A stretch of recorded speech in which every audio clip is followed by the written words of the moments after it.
ribuan warga Iran rayakan kemenangan setelah menghancurkan sistem pertahanan udara Israel.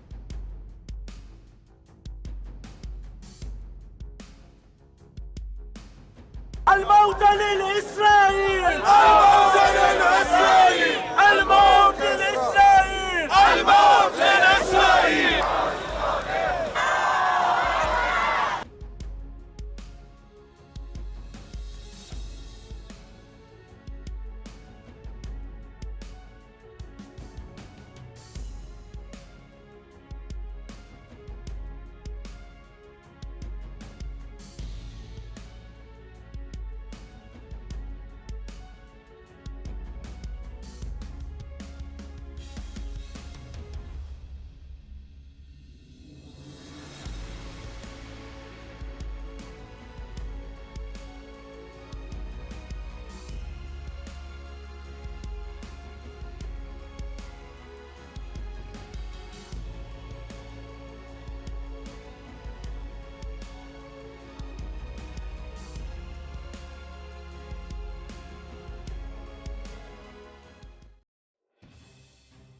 Ribuan warga Iran turun ke jalan-jalan di Iran untuk menunjukkan dukungan terhadap serangan pesawat tak berawak dan rudal yang belum pernah terjadi sebelumnya terhadap musuh bebuyutan Israel. Kematian bagi Israel, dan matilah Amerika, teriak para demonstran di lapangan Palestina di Teheran tak lama setelah Garda Revolusi mengumumkan peluncuran operasi Janji Sejati. Sebuah mural bertuliskan, tamparan berikutnya lebih keras, diresmikan di alun-alun tempat sebuah spanduk besar digantung selama berhari-hari yang menyerukan, dalam bahasa Ibrani, agar warga Israel berlindung.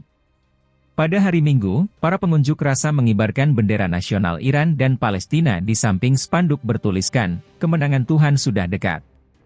Serangan Iran terjadi sebagai pembalasan atas serangan tanggal 1 April yang meratakan gedung konsuler 5 lantai kedutaan Iran di Damaskus dan menewaskan 7 garda revolusi, 2 di antaranya adalah jenderal. Teheran sejak itu berjanji akan membalas serangan yang secara luas disalahkan pada Israel. Pemimpin tertinggi Iran Ayatollah Ali Khamenei berjanji bahwa rezim jahat Israel akan dihukum. Media Iran menggambarkan serangan terhadap Israel sebagai serangan yang kompleks, karena juga melibatkan sekutu Iran di Yaman, Lebanon, dan Irak. Serangan ini tidak hanya datang dari Iran, dan rezim ini, Israel, dihukum dari 4 arah, kata kantor berita Tasnim. Sekelompok besar demonstran berkumpul di luar kedutaan Inggris di Teheran. Para pendukung serangan balasan juga berdemonstrasi di kota terbesar ketiga di Iran, Isfahan, tempat Brigadir Jenderal Mohammad Reza Zahedi, salah satu jenderal yang tewas dalam serangan di Damaskus, dimakamkan. Para pengunjuk rasa juga berkumpul di dekat makam Komandan Garda Terkemuka Qasem Soleimani di kota selatan Kerman, yang terbunuh dalam serangan pesawat tak berawak AS pada tahun 2020 di Baghdad.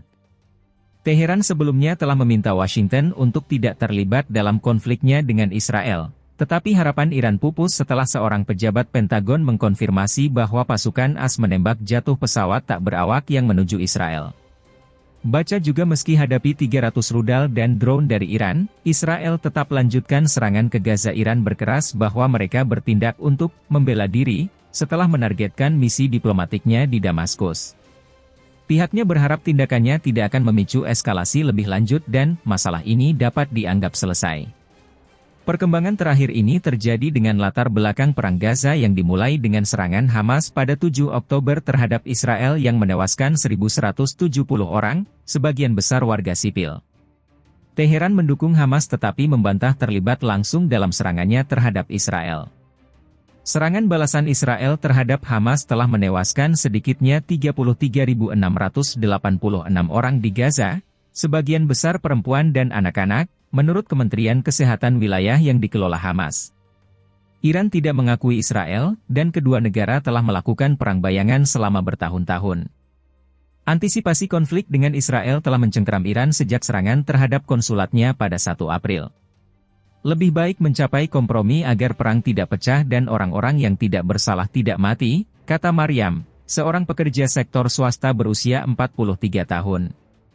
Insya Allah, pemerintah kami akan mengutamakan alasan dibandingkan emosi, kata Salehi, pensiunan pegawai pemerintah berusia 75 tahun di pusat kota Teheran. Ehsan, seorang profesor universitas berusia 43 tahun, mengatakan tindakan pembalasan adalah hal yang logis. Perang selalu buruk dan mengkhawatirkan, seseorang yang pernah mengalami perang tidak akan pernah mendukungnya, namun terkadang untuk mencapai perdamaian, perang diperlukan, tambahnya.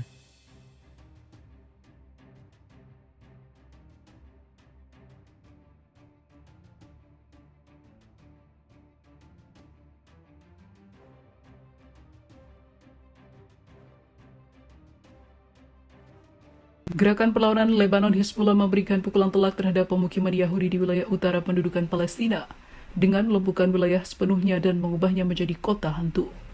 Menurut Al-Ahad News, media rezim Israel menerbitkan perhitungan mengenai perang yang sedang berlangsung antara pasukan Zionis dan pejuang Hizbullah, yang menimbulkan kehancuran pada semua aspek ekonomi, sosial, dan juga pariwisata kehidupan para pemukim di wilayah pendudukan utara, pada khususnya pertanian.